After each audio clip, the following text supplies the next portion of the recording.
And now, it's time for another Dice Tower review with Tom Vasel. Hey folks, my name is Tom Vasel, and this is Violet. No, Ruby. Ruby, okay, this is my youngest daughter, Ruby, and how old are you? 4. 4. And today, Ruby and I are going to be reviewing Schmatzspatz, or Schmatzspatz, I'm not sure. It's a game that comes with these wooden birds, and in this game, you are being a good mother bird and feeding worms to the baby birds. Are you ready to look at the game? Ruby's gonna help me. Let's demo it.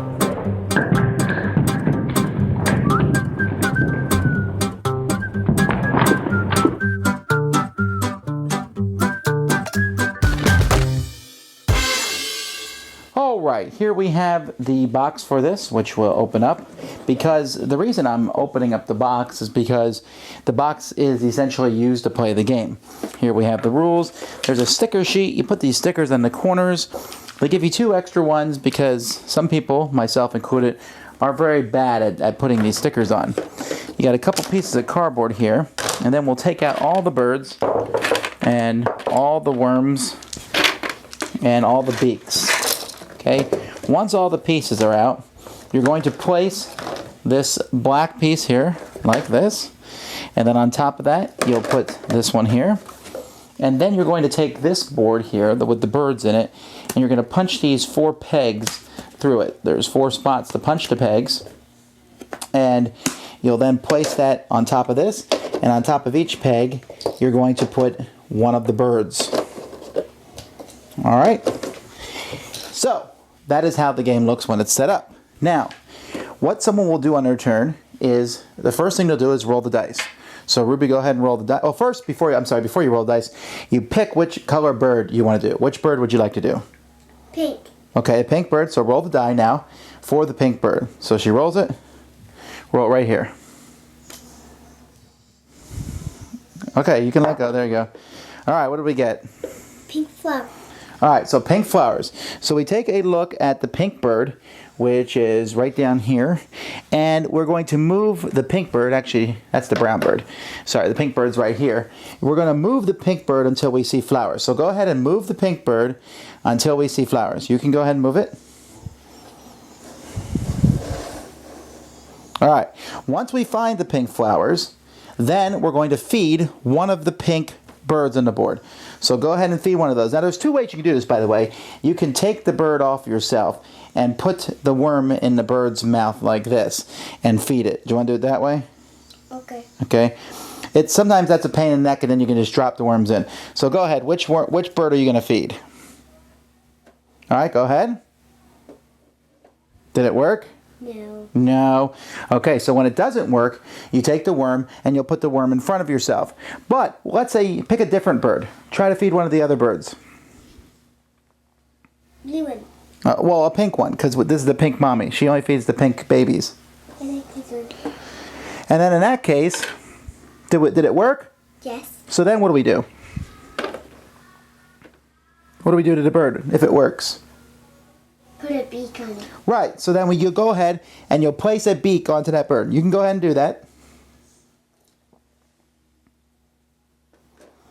And that bird is filled up. This will continue.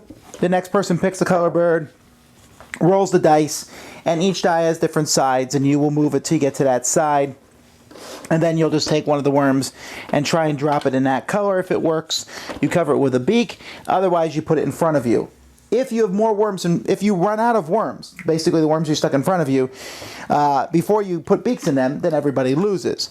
But if you put a beak in all of them, then you win.